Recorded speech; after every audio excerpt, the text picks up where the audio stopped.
ஓம் சாய்ராம். சாய் அன்பர்களுக்கு என் அன்பு வணக்கங்கள். பாபாவின் அருளோடு இந்த நாள் இனிய நாளாக அமைய வாழ்த்துக்கள். சாய்பாபாவின் சத்திய வாக்கு. பாபா, நான் எவ்வளவோ முயற்சி செய்கிறேன், என்னுடைய கடின உழைப்பை போடுறேன், எல்லாத்தையும் நான் சரிவர செய்கிறேன். என் கடமையிலிருந்து ஒருபோதும் நான் தவறுறது இல்லை. காலையில் எழுந்ததுலேருந்து நைட்டு படுக்கிறதுக்கு போகிற வரைக்கும் என்னுடைய எல்லா வேலைகளையும் நானே செய்கிறேன். என்னுடைய பொறுப்புகள்லேருந்து நான் எப்பவும் தவறுவதற்கு எப்போவுமே முயற்சி பண்ணுறது கிடையாது.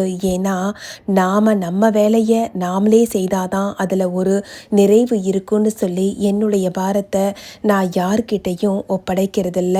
ஒரு சில நேரங்களில் சங்கடமாக இருந்தால் அந்த சங்கடங்கிற பாரத்தை மட்டும்தான் உங்ககிட்ட ஒப்படைக்கிறேன் அப்படின்னு சொல்லி நீ என்கிட்ட வந்து புலம்புறது எனக்கு நல்லா புரியுது என் தங்கமே. கவலைப்படாத. எப்போவுமே உழைச்சிக்கிட்டே இருக்கிறவங்களுக்கும் கடின உழைப்பாளிகளுக்கும் நல்லவங்களுக்கும் எல்லாத்தையும் எப்போவுமே சரிவர செய்கிறவங்களுக்கும் தான் சோதனைகளை கடவுள் கொடுத்துக்கிட்டே இருப்பார். ஆனால் சோதிப்பாரே தவிர்த்து கைவிட மாட்டார். கவலைப்படாத. உன்னுடைய வாழ்க்கையில் நீ நிறைய கஷ்டங்களை பார்த்துட்ட. அந்த கஷ்டங்களுக்கெல்லாம் ஒரு முடிவு வரக்கூடிய காலகட்டத்தை நெருங்கி வந்துட்ட. வெண்ணெய் திரண்டு வரும்போது தாழியை உடைச்சிடாதன்னு சொல்வாங்க. அதுபோல தான் நீ எவ்வளவோ கஷ்டங்களுக்கு நடுவுலையும் கடவுள் மேலேயும் என் மேலேயும் வைக்கிற நம்பிக்கையில் கொஞ்சம் கூட குறையாமல் பார்த்துக்கிட்டு உன்னுடைய கடமைகளை சரிவர செஞ்சு தான் வந்துட்டுருக்குற. அதனால் நீ இன்னும் கொஞ்சம் பொறுமையாக இருந்தியானா உன்னுடைய நம்பிக்கைக்கும் பொறுமைக்குமான பரிசு நிச்சயமாக உன் கரங்களில் வந்து சேரும். அதுக்கு உன் சாய் நான் பொறுப்பு. என்னை நம்பினியானா எப்பவும் மனதளவில் என் சாய் என் கூட இருக்காருன்னு சொல்லி உனக்குள்ளேயே சொல்லிக்கோ. சங்கடம் வர நேரங்களில் மனது சங்கடப்படக்கூடிய சஞ்சலப்படக்கூடிய சங்கடமான சூழ்நிலைகளில் சாயின்னு ஒரு நொடி என்ன முடிஞ்சா உன்னை சுற்றி இருக்கிற சூழ்நிலையை நீ ரசிக்க பழகிக்கோ. ஏன்னா நம்மளை சுற்றி இருக்கிற விஷயங்கள் தான் நமக்கு மிகப்பெரிய பொக்கிஷம். கடவுள் இயற்கையில் நிறைய விஷயங்களை நமக்காக படைச்சிருக்கிறாரு.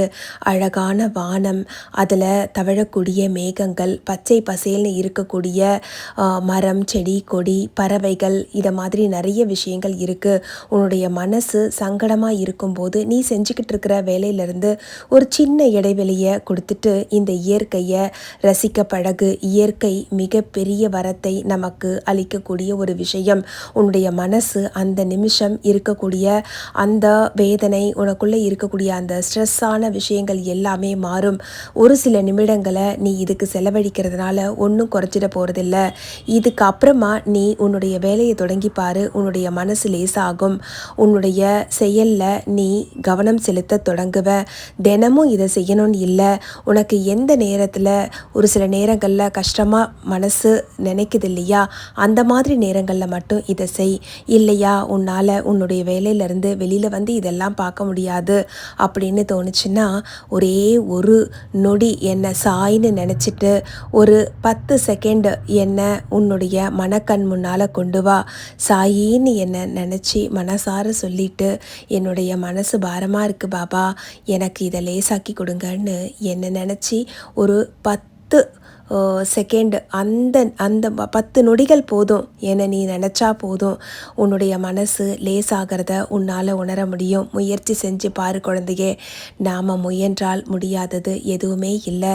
மனதில் நிறைய பாரத்தை வச்சுக்கிட்டு வாழ்க்கையில் எப்படி ஜெயிக்க முடியும்? எல்லாத்தையும் நீ தான் சுமக்கிறன்னு நீ எல்லாத்தையும் தூக்கி உன் தலையில் போட்டுக்கிட்டு உன்னையே நீ எழுந்துக்கிட்டு இருக்கிற. உன்னுடைய வாழ்க்கையை நீயும் வாழணும் இல்லையா? அதனால் நிறைய பாரத்தை உன் தலையில் போட்டு சுமக்காத. எல்லாத்தையும் என் காலடியில் வை. உன்னுடைய கடமைகளை சரிவர செஞ்சு வா. ஒரு சில நேரங்களில் உன்னுடைய முயற்சிகள் தோல்வி அடைகிறதும் நீ செய்த முயற்சிக்கான பலன் காலதாமதமாக கிடைக்கிறதுக்கும் ஒரு சில காரணங்கள் உண்டு. அந்த மாதிரியான காரணங்கள் என்னன்னு சொல்லி கண்டுபிடிச்சி அதை சரி செய்தாலே உன்னுடைய வாழ்க்கையில் நல்ல மாற்றங்கள் நிச்சயமாக வரும். ஒன்று மட்டும் புரிஞ்சுக்கோ. நீ சந்தோஷமாக இருக்கிறத பார்த்து நான் எப்படி சந்தோஷப்படுறேனோ அனுபவிக்கிறேனோ அதுபோலத்தான் நீ கஷ்டத்தை அனுபவிக்கும் போது உன்னை விட பல மடங்கு கஷ்டத்தை உன்னை பார்த்து நான் அனுபவிக்கிறேன். அதனால் எப்பவும் கலங்காத என் குழந்தையே, என் சாயி இருக்காருன்னு தைரியமாக செயல்படு. உன் கூட நான் நிச்சயமாக உன்னுடைய வாழ்க்கை பயணத்தில் ஒவ்வொரு நொடியும் உன்னுடனேயே நான் பயணப்படுவேன் என்பதை மறவாதே. என்ன நினச்சி ஓம் சாய்ராம்னு சொல்லிட்டு நீ தொடங்கக்கூடிய எல்லா வேலைகளும் நிச்சயமாக வெற்றி பெறும். சிறிது காலதாமதமானாலும் மனதளவில் கலக்கம் கொள்ளாதே. எல்லாத்தையும் சரியான நேரத்தில் சரி செய்து உன்னுடைய வாழ்க்கையை பலப்படுத்த வேண்டியது உன் சாய் என்னுடைய பொறுப்பு. நீ மட்டும் இல்லை என் குழந்தையே, உன்னுடைய குடும்பமும் என்னுடைய பொறுப்பு தான். நிறைய நேரங்களில் அவங்கள நினச்சி நீ ரொம்ப வேதனைப்படுற, கவலைப்படுற. எதை பற்றியும் கவலைப்படாத. உன்னை எப்படி நான் என் குழந்தையாக பாவிக்கிறேனோ, உன்னுடைய பிரார்த்தனைக்காகவும் உன்னுடைய தூய மனதுக்காகவும் உன்னை சுற்றி இருக்கக்கூடிய உன்னை சார்ந்த உன் குடும்பத்தையும் நான் பாதுகாக்கிறேன். அதனால் எதை பற்றிய கவலையும் வேண்டாம். உன்னுடைய கடமையை செய். அதுக்கான பலனை நிச்சயமாக உன் கைக்கு கொண்டு வந்து சேர்ப்பேன். எல்லா நேரங்கள்லேயும் எல்லாமே எல்லாருக்குமே கிடைச்சிடுறதில்ல. கிடைச்சதை யார் திருப்தியாக வச்சுக்கிட்டு வாழறாங்களோ அவங்களுடைய வாழ்க்கை தான் நிம்மதியாக போகுது. வாழ்க்கையில் நாம் சந்தோஷமாக இருக்கிறோமாங்கிறத விட நிம்மதியாக இருக்கிறோமாங்கிறது தான் முக்கியம். உன்னுடைய நிம்மதி உன் கையில் தான் இருக்குது. அதனால் எதையாவது நினச்சி கவலைப்படுறத முதல்ல நிறுத்து.